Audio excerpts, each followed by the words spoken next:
Hi there, I'm Jeff Merritt, and I'm happy that you're here. You're in good company, a show devoted to bringing out the good so we all become great. Today, we are going to be talking with a number of environmental and conservation nonprofits and about their work during COVID-19 and the efforts there. Joining us today are Christy Everett. Christy is the Hampton Roads Director of the Chesapeake Bay Foundation. Good morning, Christy. Morning. We also have Nancy Beers. Nancy is the president of the Virginia Native Plant Society. Hello. Nancy, good morning. And we also have Dave Perry. Dave is the executive director of the Blue Ridge Land Conservancy. Good morning. Good morning.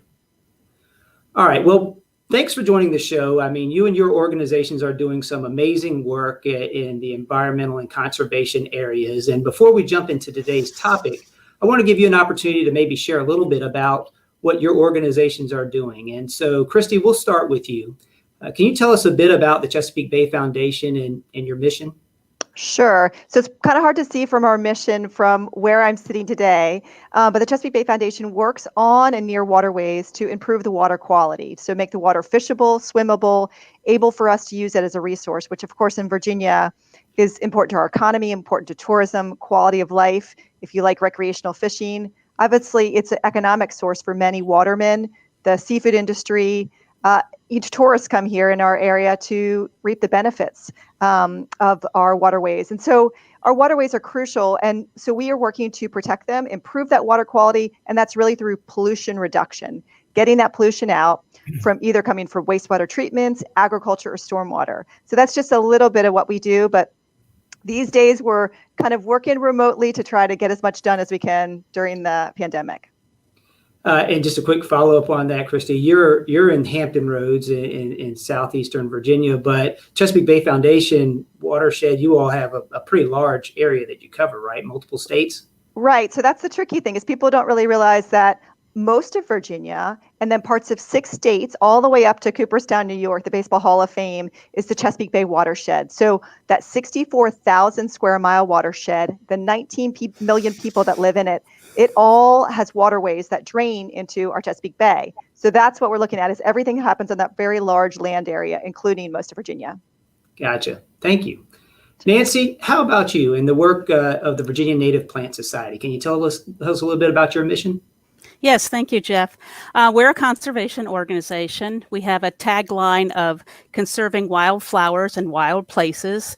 We were established back in 1982 in the Northern Virginia area because development was rampant then and people were seeing ecosystems, forests and just leveled. So we started in 82. We're now up to 11 chapters, about almost 2,000 members.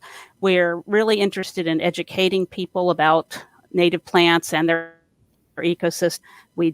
We sponsor botanical research. We educate people on invasive plants.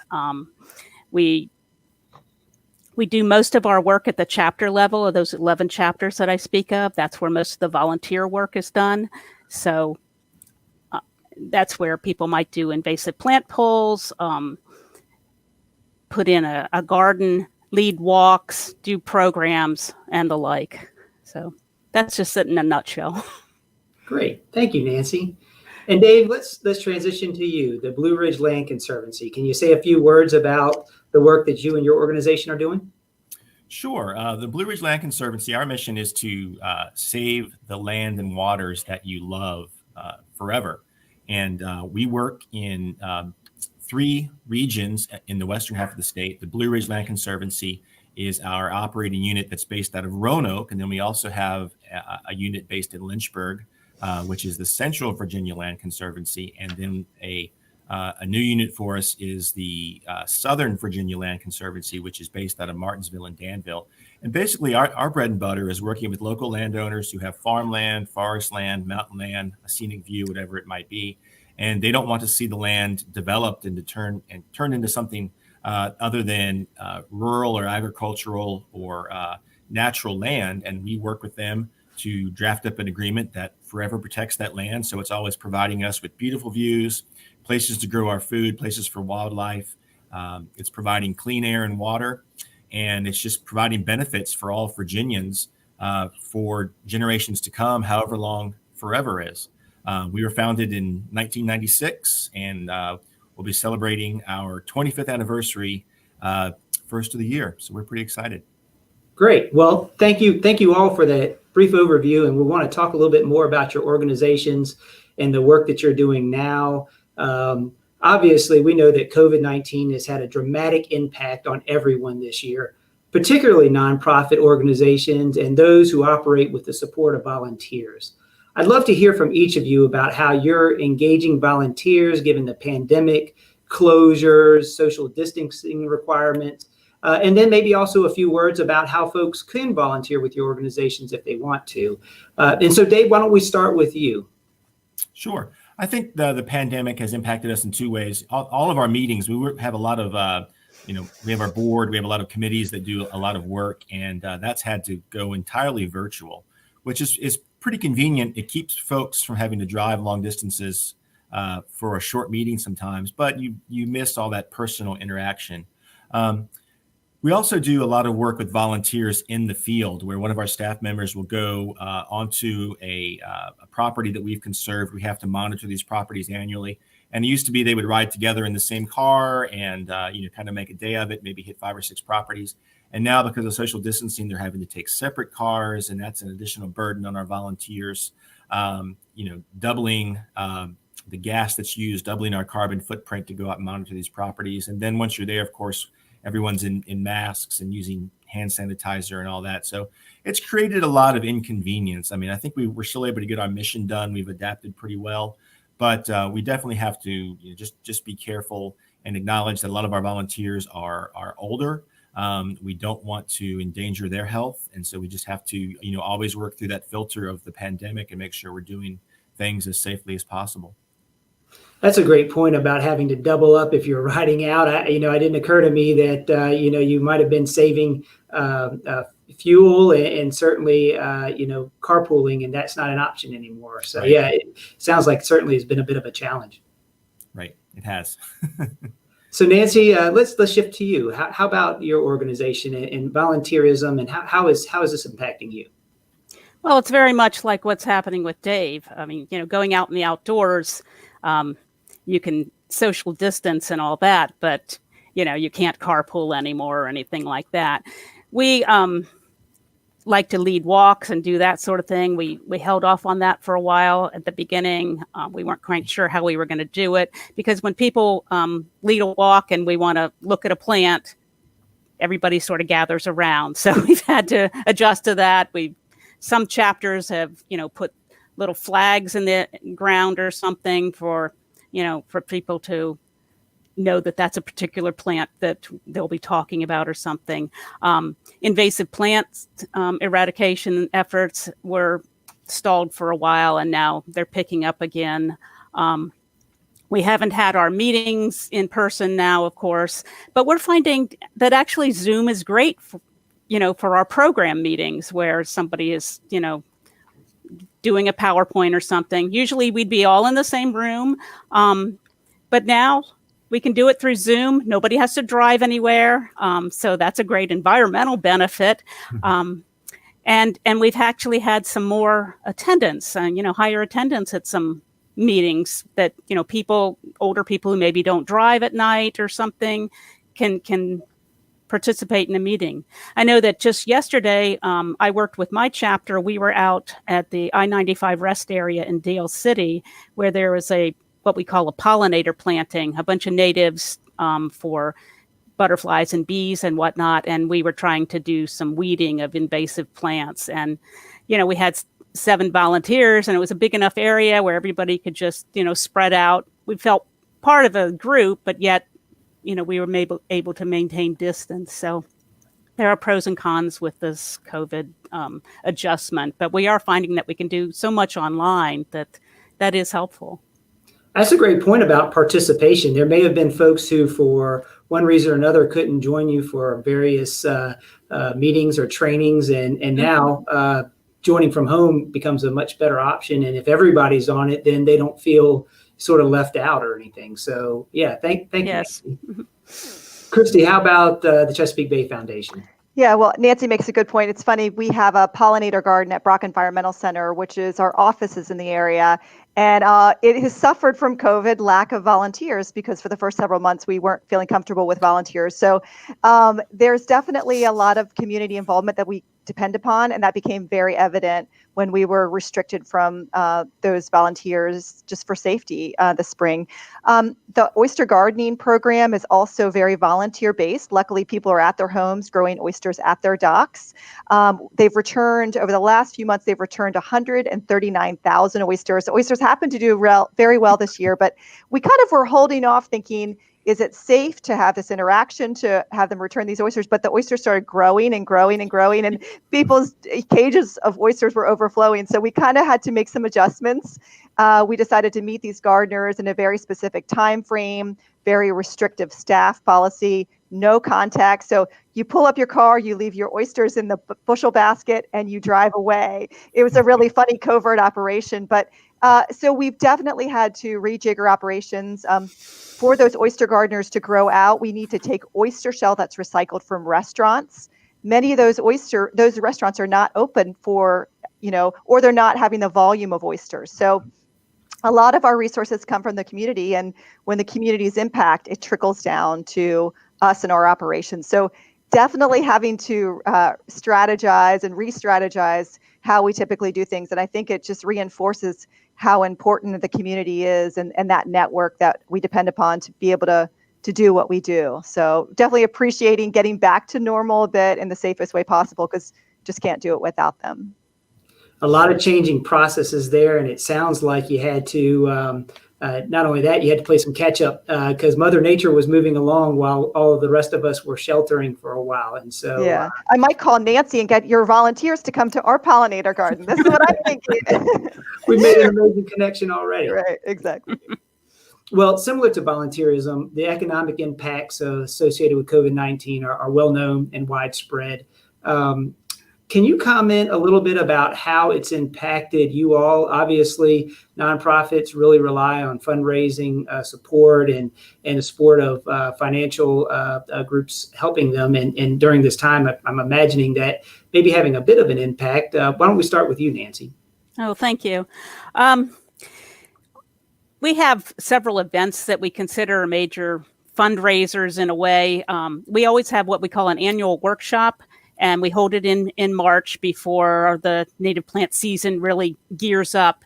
And this year, we weren't able to hold it. This annual workshop was going to be on climate change, and we were going to hold it in Charlottesville area. And we expected 200 people to attend. Unfortunately, it was going to happen in March, and that's just when, the COVID shutdowns were coming at us, and we decided, we'll just wait till next year and not do this. So that is income that's, won't be coming in. We also do statewide kind of field trips where we'll lead a group and they'll go to a far end of the state. We were going to have a field trip to the southwestern area, a week-long field trip. And those kind of field trips are another source of revenue for us. We had to cancel that because, we can't have people staying in hotels and that sort of thing. So that's been affected. And yet, when we canceled the workshop, I must say that, we offered everybody, their refunds and stuff, but we gave people the option that if they wanted to donate that, they could certainly do that. And we found that a number of people did donate their registration fee. And that was a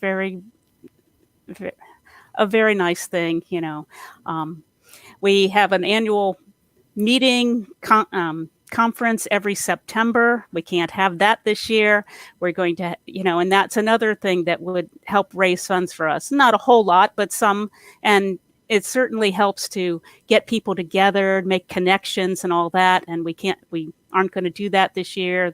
We can't have the friendships and, everyone touching base. So, but we're going to do a program online and, we expect to have a lot of participation, but we just won't have the social interaction that makes people feel a part of an organization. And sometimes people are more willing to give when they have that personal connection.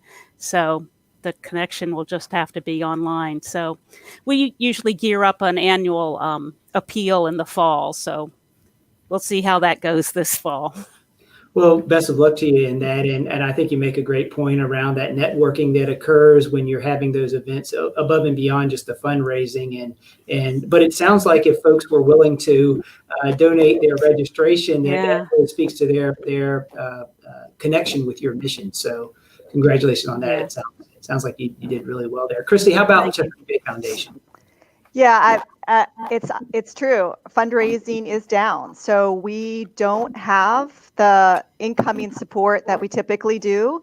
So, we're a little anxious because having staff, having restoration equipment, having all that does take money. So hopefully things will get back to normal soon. But yeah, like Nancy mentioned, there's a fundraiser that was canceled. Of course, last summer, there was the loss of revenue from our field trips for education programs. And that will probably continue, I think, at least through the winter. So definitely a lot of challenges that we're nervous about. Obviously, there's the goodness of a lot of our volunteers out there who are saying, or members are saying, we know you're struggling, here's support to get you through, and just have to keep depending upon that. Yeah, no, absolutely. And as you consider, as it goes into the, we'll talk in a minute about what's kind of on the horizon, because you're touching on the fact that, while you may have experienced a little bit of that already, certainly there may be some more things to plan for the near future as well. So Dave, how about the Blue Ridge Land Conservancy? How is this impacting you all from a fundraising or financial perspective? Sure. Everyone is social distancing. We have our annual fundraiser. Dave, you're breaking up a little bit there. Start over. Dave, just not coming through real clear. I tell you what, we're going to come back to you. Give a second for us to work on that mic, and we'll shift gears a little bit here, and we'll come back to you in just a moment, Dave. But Christy, let's continue on that thought we were on in terms of what's next for your organization. I mean, what do you all have on the horizon for the remainder of 2020 and the next year? Yeah, so we're continuing with oyster restoration as the season continues to the fall. So basically, we put oysters in the water when the water's warm, 72 degrees. That's the best time. That's when they're reproductive. So we'll continue that effort. As I mentioned, lots of oyster gardening oysters. We've put 75 oyster reef balls, which is oyster reef habitat, in the water, and we'll continue planting those reef balls throughout the fall until we get the fall. And then we start the process next spring over again. Next summer, I think we're looking at 11 million oyster in our local waterways. So just kind of gearing up that process and working with our partners to make sure we've got those shells in place, those baby oysters growing. Also, too, on the advocacy front, we're working right now with the General Assembly as they're in special session, but we'll continue to advocate for pollution reduction. And that's happening through agricultural best management practice, cost share funding, support for localities to reduce pollution runoff from the city streets and neighborhoods, and then also upgrading our wastewater treatment plant. So continuing all fall. So this fall, the General Assembly, when they go into session, or in January, we can say we really need that pollution reduction. Got it. Very good. And Nancy, how about you? You mentioned your fall fundraising. You said that's coming up. That's on the horizon. But what else? What else do you all have coming up? Well, the different chapters have different things going on. The Northern Neck chapter is going to be holding its annual plant sale on weekends in September. So they usually did this in a church grounds. It was sort of a smaller area. Now they're going to have their plant sale in a big farm, so everything will be spread out. So the different chapters are trying different things. We are doing programs. My chapter is going to have a botanical art program in a couple weeks. We're also exploring a lot more programs through Zoom at a statewide level. Most of our things do happen at the chapter level, but we thought at the state we could have some programs. We're trying to develop one about conservation and how it works, how the different organizations in Virginia work together. Because so many people have no concept of, what natural heritage does, what the Department of Forestry does, how these organizations, Department of wildlife management, how they all work together, how conservation legislation is enacted and stuff. So we're going to try and do a workshop on that. We're going to decide whether we're going to do our next annual workshop in a Zoom environment or whether we would do that in person. I don't think on Zoom people are willing to sit for 4 hours or 6 hours like we would do when we'd have a day-long event. So we have to think about, putting them in smaller chunks or something like that. So we're moving along, It sounds like you found ways to adjust to it, and to your earlier comments as well. It sounds like you're bringing all of the chapters together. It's a great way to actually spread out the same message to a larger group. Christy, were you going to add something? Yeah, I just mentioned too, we do have some webinars. So our lectures have gone on Zoom, as Nancy mentioned. So if you're interested in kind of hearing some of the programming, the education, just go to cbf.org. And then lots of information there about upcoming programs, typically monthly, twice a month sometimes. So there is some education, as Nancy mentioned, that you can do from your home safely this fall. Yeah, excellent.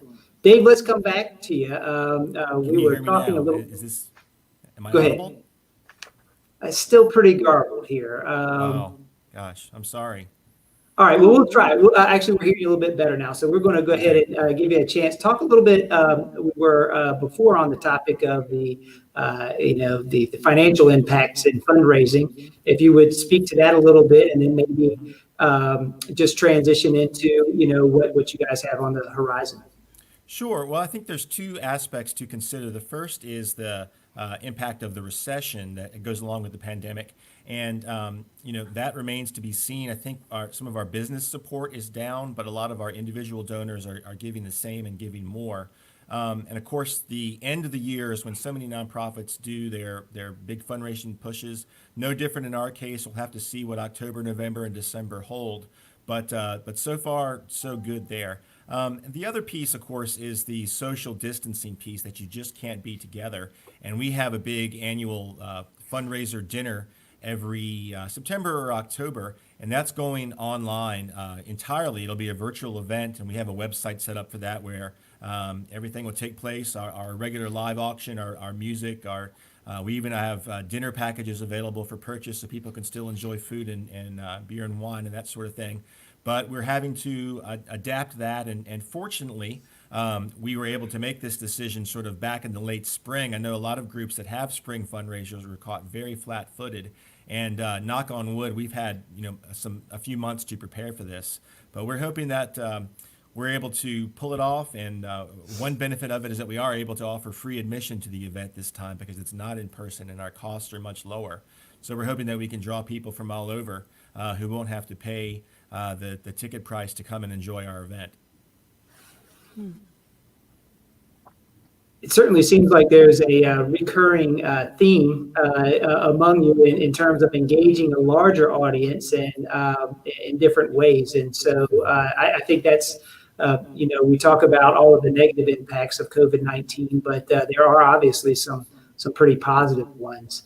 So let's talk a little bit more about some of the things that are happening very specific to your organizations. And Christy, we'll start with you.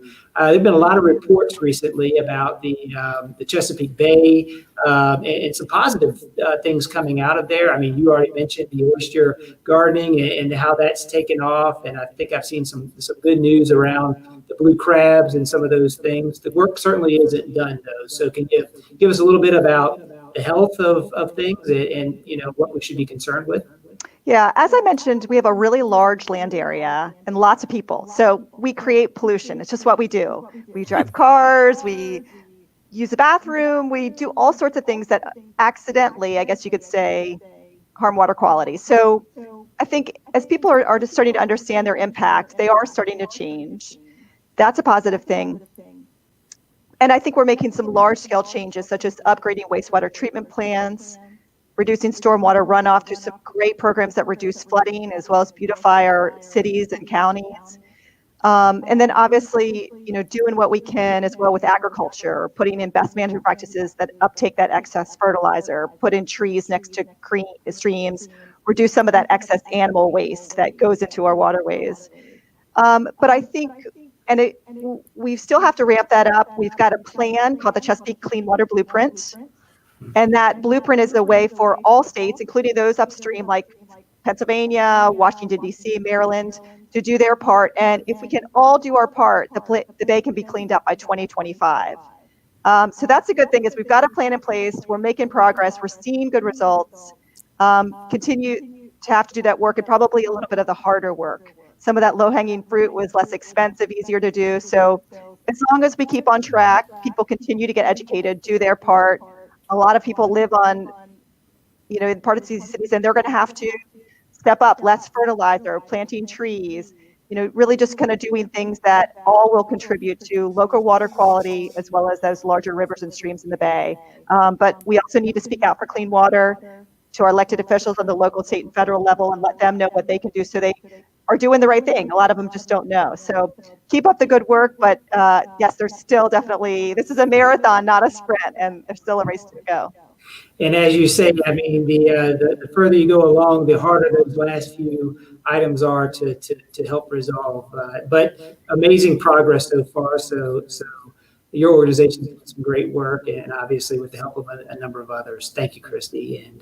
And so Nancy, let's shift to you. And one, I bet a lot of folks have no idea what even native plants are, which plants are native in Virginia and which ones are not. But if a person were to be doing landscaping and they wanted to, specifically include native plants to Virginia in their yard, what resources would you recommend or tips would you have for them? Well, thank you for asking that, Jeff, because that is something that people are very much interested in now. And planting native plants can help the water quality and clean up the Chesapeake Bay. We have a lot of resources on our website, vnps.org, but we're also a member on the steering committee of something called Plant Virginia Natives. It was started by some state employees, Virginia Whitmer with Coastal Zone Management in the Department of Environmental Quality, and somebody from the Department of Wildlife Management is what it's called now, and Dot Fields from Natural Heritage.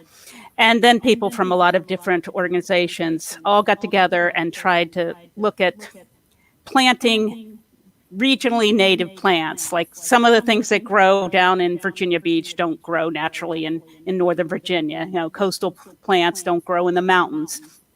So a series of regional planting guides were developed, like Plant Nova natives, Plant Southeastern Virginia natives, Plant Capital natives. So we have all these plant guides.